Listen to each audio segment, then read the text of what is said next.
All right, so we should be good to go now. Thank you for your patience. Okay, so my name is Stephanie. I am an academic success coach with the Office of Retention and Student Success. And today we're going to be talking about, like I said earlier, understanding my academic status and grades.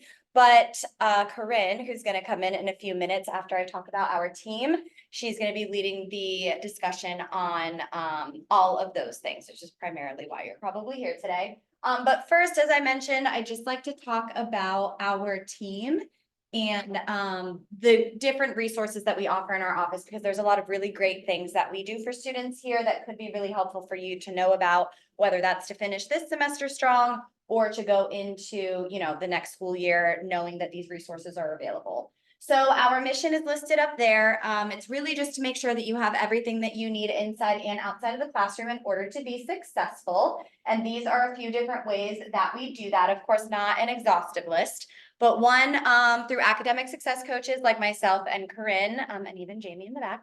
But we do meet with students one-on-one, usually for like 30 minutes, little appointments. We do virtual and in person. And essentially, we can talk to you about anything that you might be struggling with academically or personally. So a lot of the different topics that we chat with students about are also topics that we offer in these student success workshop form. So time management, preparing for finals is a popular one right now, procrastination, self-care, those types of things. And then, of course, we also offer student success workshops throughout the school year. So we have quite a bit in the fall and spring semesters. So if you ever wanted to attend one of those, I know that you're attending today's. This is actually our last one for the school year.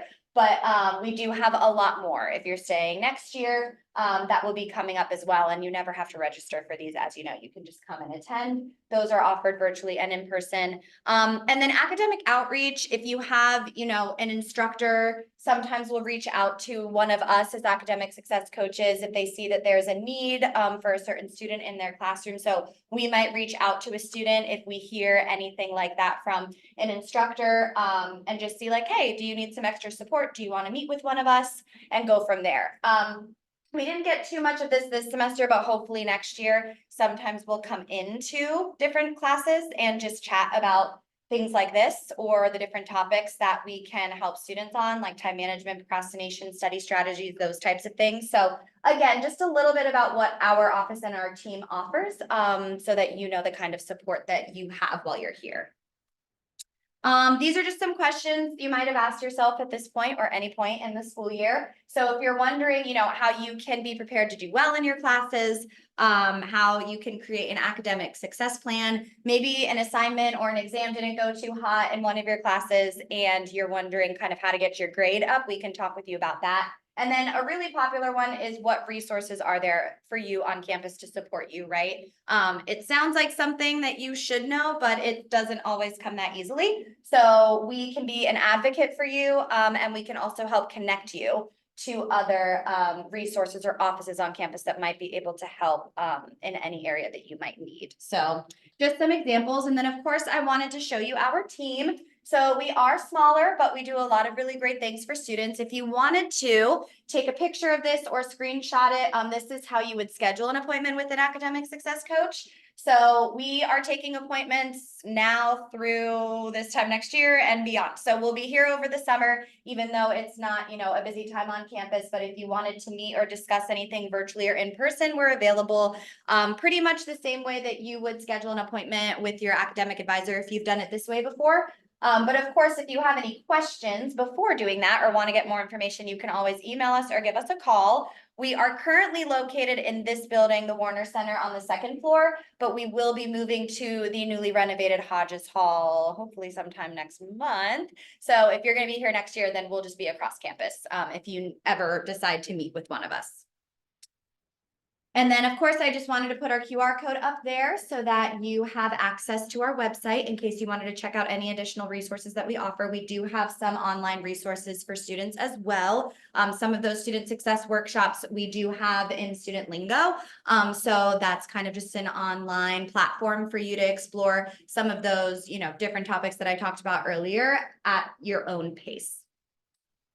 And last but not least, before we get into today's topic, just wanted to put our location and contact information up there for you one more time.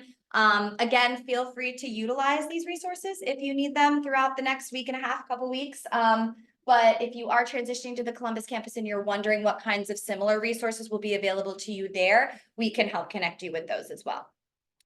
Okay, well, that is all that I have. So I'm going to turn the mic over to Coryn, and she is going to talk to you about today's topic.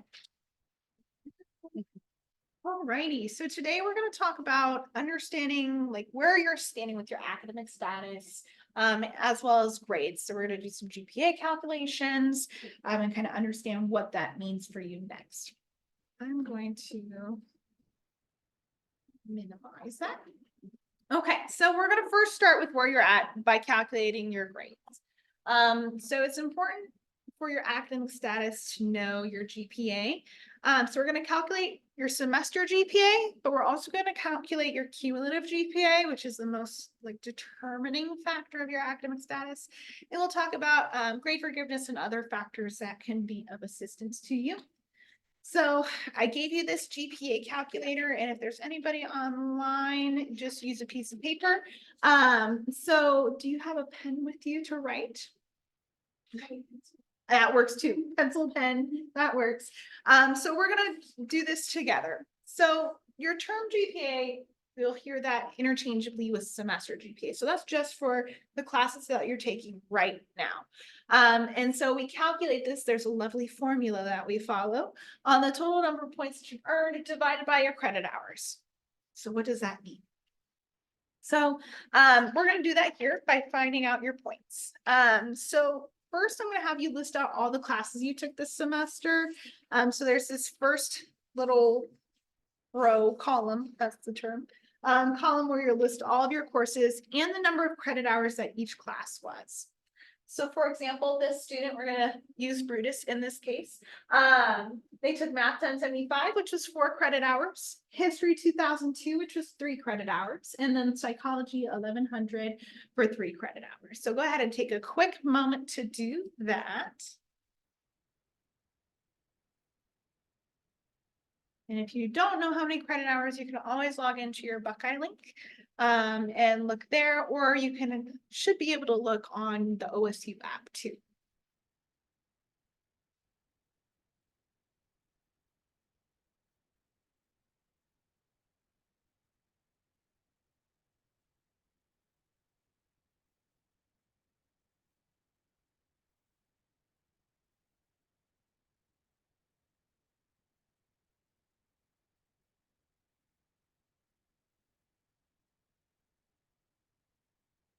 If you have questions, let me know.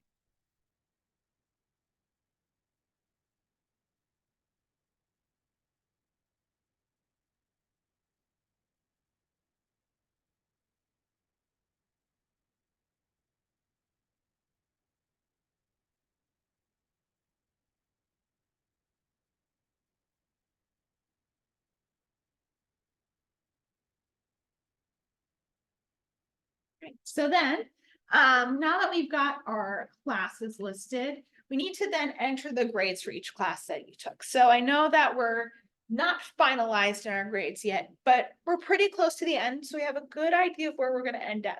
If you still have some big papers that take up a large chunk of your grade, I want you to be honest with how you're doing and thinking about what's the highest grade I could get at this point.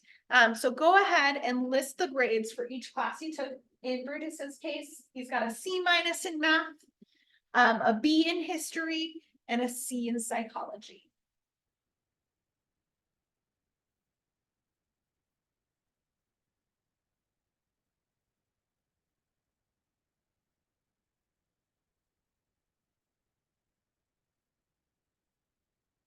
If you don't know exactly where you are, that's okay. Like I said, your best guess.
All right, so this is going to be the part that maybe you don't know these numbers. So we're going to input our points for each class. So each letter grade has a specific number of points that you can earn for that grade. So for example, an A would be a 4.0, all the way down to E or EN, which is a 0.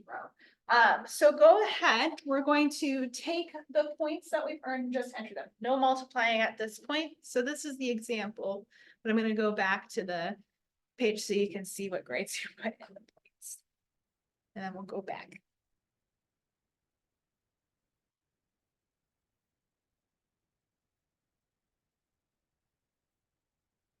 And recognize just one thing for you if you're in like a math class, sometimes the grading scale is a little different. So always refer back to your syllabus if you ever have concerns.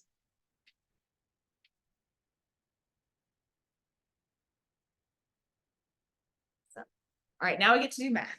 Yay. So now we're going to take the points times our credit hours. So for this math class, we took 4 times 1.7 to get 6.8 points earned. So that's how many points you earned for each class. So 3 times 3, 9 points, and then 3 times 2, 6 points.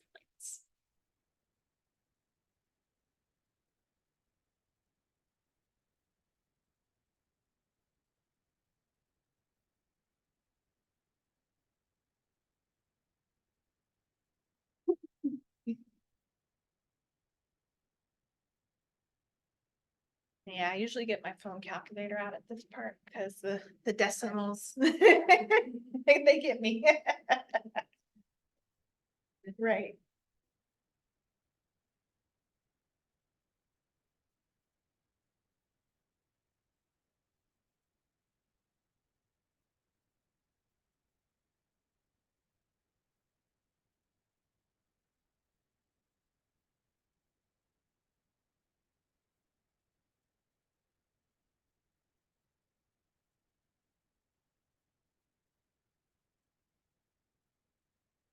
So don't put your phone calculator away yet, because now we're going to add up some numbers again. So we're going to add up our credit hours. So however many credit hours you have. So for Brutus, it's 10, and then you're going to add up your points. This is where we're going to get those final numbers that are going to go into our formula for calculating our GPA. So you earned 21.8 points and 10 credit hours this past semester.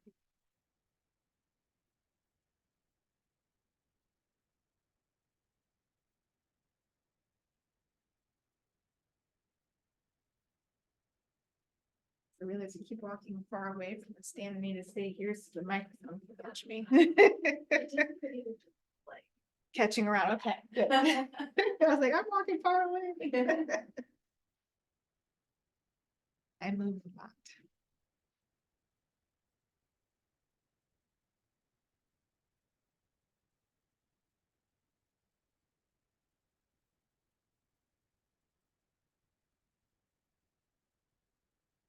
Awesome.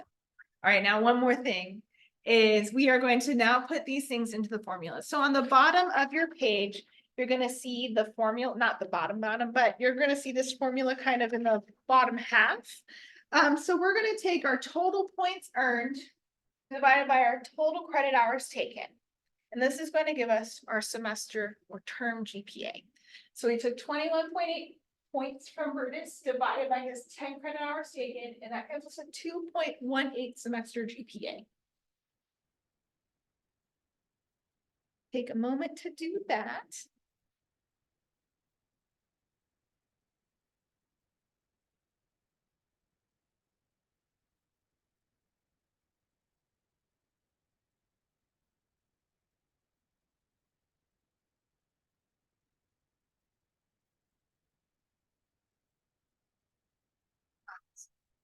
So that is the term GPA. So depending on what it is, we'll talk about kind of what that means at the end of the semester for you. But I also want to talk about cumulative GPA. So are you in your first year? Okay, so you're at the end of your first year. So you're going to have grades from last semester and then this semester join together to make your cumulative GPA come together. So as you go through college, you'll continue to build up credit hours and points, and your GPA will change over time. So we calculate your cumulative GPA in the same way, except we take all of your points throughout the whole time at Ohio State divided by all of your credit hours. So it's the same formula, just more information. So you may not have all the information to do this right now. However, you can always log into Buckeye Link too to kind of see where you were last semester and your points too, and add that up. So we've got our first semester hours. This is an example. So 14 credit hours from last semester, and 12 credit hours from the second semester. So this current semester, giving us 26 hours. And then last semester points 22.7 and then 29.8 for the current semester, giving us 52.5 points, making that cumulative GPA a 2.019. So you add all of that up to get your cumulative GPA. So the math gets a little bit more math-like as you continue on. So there is at the bottom, it's a little bit of a crazy formula. But you can log into your Buckeye Link and look at your points earned last semester and add all of that up to get your cumulative GPA here. So some things to note is that you don't have to calculate it like this every time, because thankfully we have online GPA calculators. However, I do think it's important for us to understand how GPAs are calculated so that it's not a surprise of why our GPA looks the way it does. If, we don't do so hot in a class that's worth a lot of credit hours, while we did okay in some other classes, those can really bring that down when you see, oh yeah, 5 credit hours, that means a lot less points dividing into the GPA. So it's important to see how it's calculated so that when you do those online GPA calculators, you've got a little bit of a better understanding. If you ever want to use the online calculators provided for OSU, there is an online one through the Office of Diversity and Inclusion. I think this link will work. Yes. So this is the online GPA calculators. There is a semester GPA calculator, super easy to use. The computer's running a little slow, so if your computer runs faster, then it's good.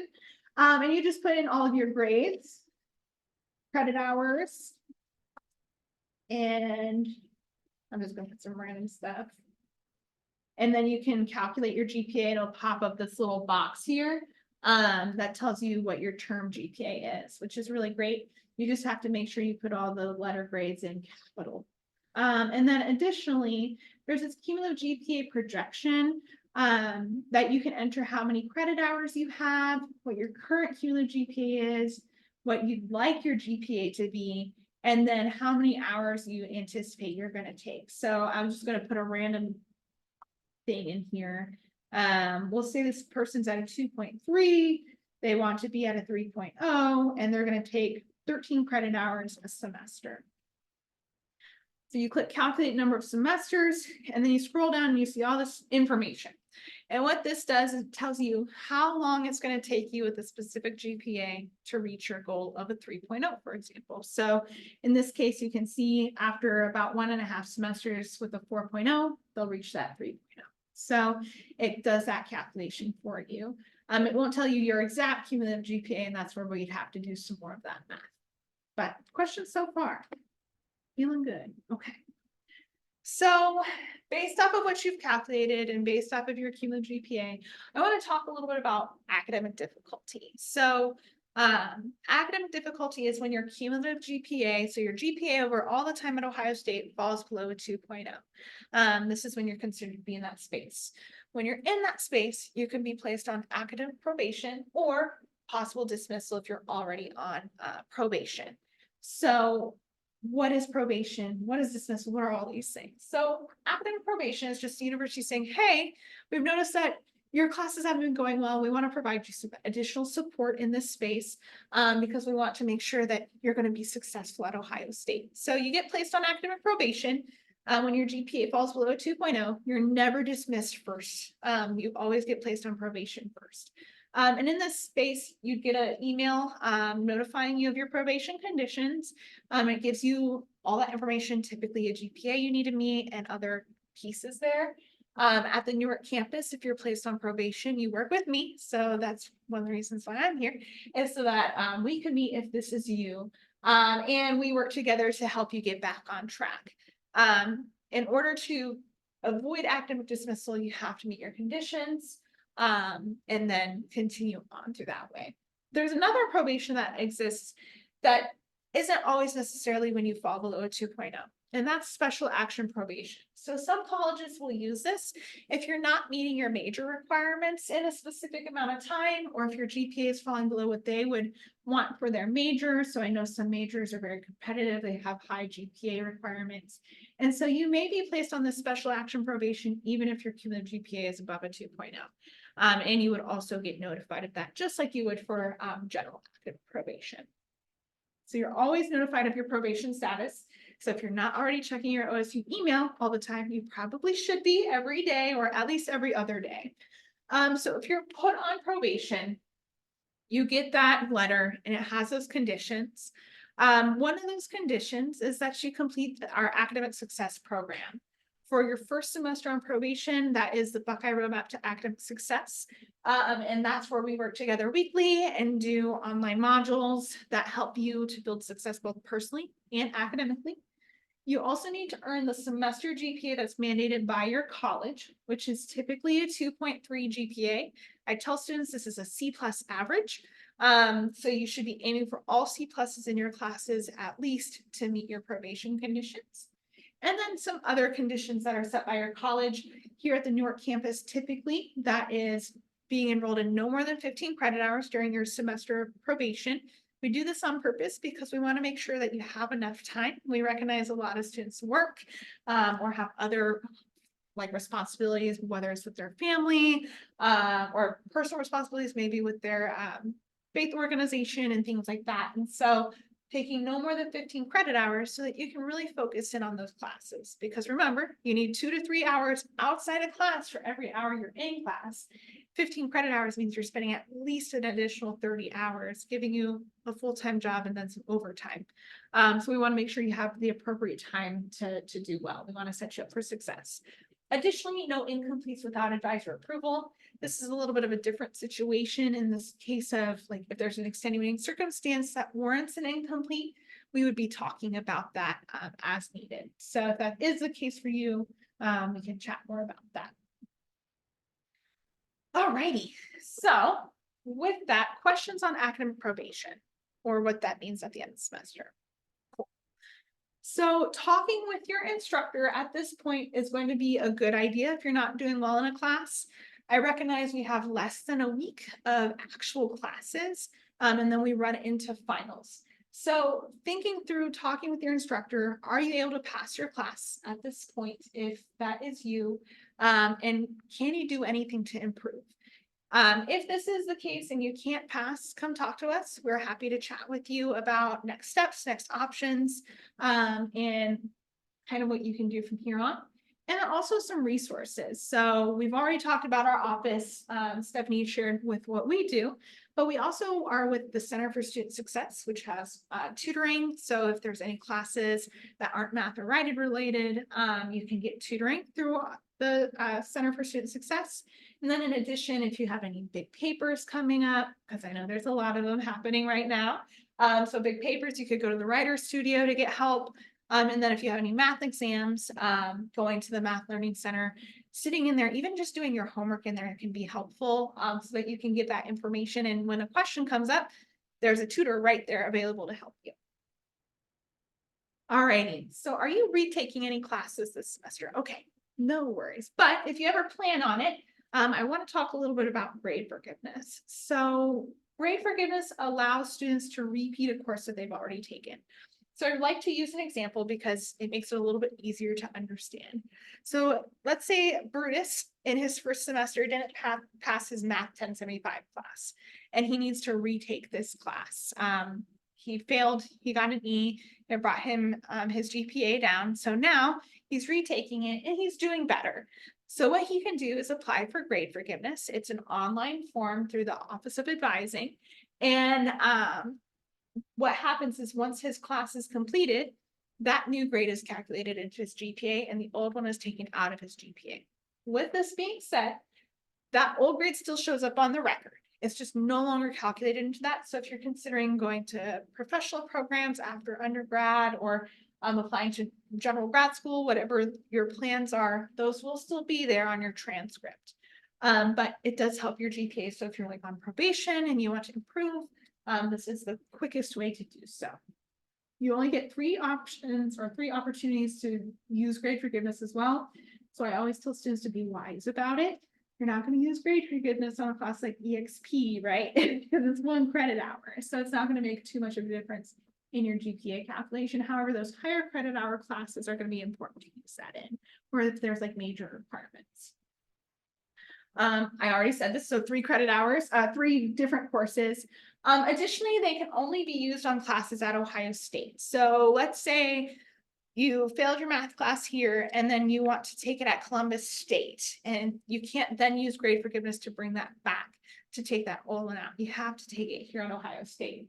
Additionally, you don't have to take it with the same instructor. It just has to be the same course. So math 1075, math 1075.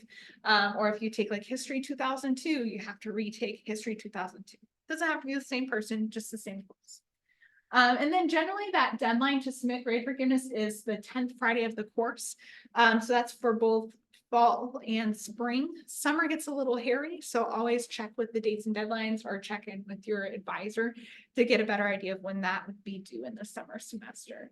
The 10th Friday is also the same as the last day to drop a class for the semester with a W, so it makes it easier to remember that way. Okay, so repeating a course, if you do want to repeat a course, you can repeat any class with an E, EN, or a U. You don't need that permission. And you can use grade forgiveness again on 3 credit hours. But if you're not eligible for grade forgiveness anymore, it will still be there. Like if you need to take a math class, but you've used all your grade forgiveness options, but you need it to move on to the next section, both of those grades will still show up. You can still take that class, you just cannot use that. And this one, it says a grade of D or D plus, although it's unsatisfactory, it is considered passing. So let's say you took, we'll use history as the example again. In that case, a D or D plus, you get the credit for taking that class. And so we're not going to say, yeah, you can retake it if you've already used all your grade forgiveness and things like that. So it will be counted only once in your graduation credits, like when you pull your advising report. All righty. Questions on any of that? Grade forgiveness, repeating a course? Okay, awesome. So some other things for you to consider is your financial aid. So if you do plan on repeating a course or plan on using grade forgiveness, it's always good to check with Student Financial Services because I don't want you to not get aid because of that. And so checking in with them on your completion rate, remembering that you need a 67% completion rate to be able to be in the satisfactory academic progress, like in good standing. That was the word I was looking for. Additionally, if you want to transition to Columbus, you do need to have a 2.0 cumulative GPA and 30 credit hours. So if that's you, awesome. But if you do repeat a class, that class will only be counted once in that transition. And then additionally, as I've already said, you know, graduate and professional schools look at everything. And so those grade forgiveness grades still show up on your record, and anything that you've repeated still shows up. So they may look at all of it, and it's always good to check with that college. Okay, so we talked a little bit about this, but just thinking about satisfactory academic progress. Every year they review it at the end of spring. So we're getting ready to have them do that review once all of your final grades are put in. And so it's important to make sure that you're meeting these, or else you may be in suspended status. So in order to meet SAP, that's what we'll call it from here on out, you need a 1.8 at the end of your first year. So for you as a first year student, a 1.8 is the minimum that you can have. And then every year after that, it has to be a 2.0 or higher, your cumulative GPA. Additionally, we've mentioned the completion rate. So that's 67%. That's about 2/3 of your classes. And then all these letter grades here, so E, EN, NEN, all those like basically not getting the credit means that those count against your completion rate. So if you get a W, for example, you've probably heard it a lot from EXP or this semester in general, when you drop a class after week 4, you get a W on your record. That goes against your completion rate overall. So it includes all of your graded classes, transfer credit, testing credits, pass fail grades, and repeated courses. And then this one wouldn't apply to you right now, but something to keep in mind is that maximum time frame. So for the completion of your degree, you can't earn more than 150% of the required credits for your program. So let's say you need 120 credits to be able to graduate. That means you can't get more than 180 credits to be SAT eligible. So if you go to 182 credits that you've taken here, you wouldn't be eligible for financial aid anymore because they're like, hey, you've been here for a while, so we can't keep funding that. So that isn't a very frequent occurrence, but something to keep in mind if it's you. Questions on SAT? Awesome. Okay, so I mentioned it's calculated at the end of spring. If you fail any of those requirements, you are in suspended status. To become eligible again, continue taking those classes at your own expense.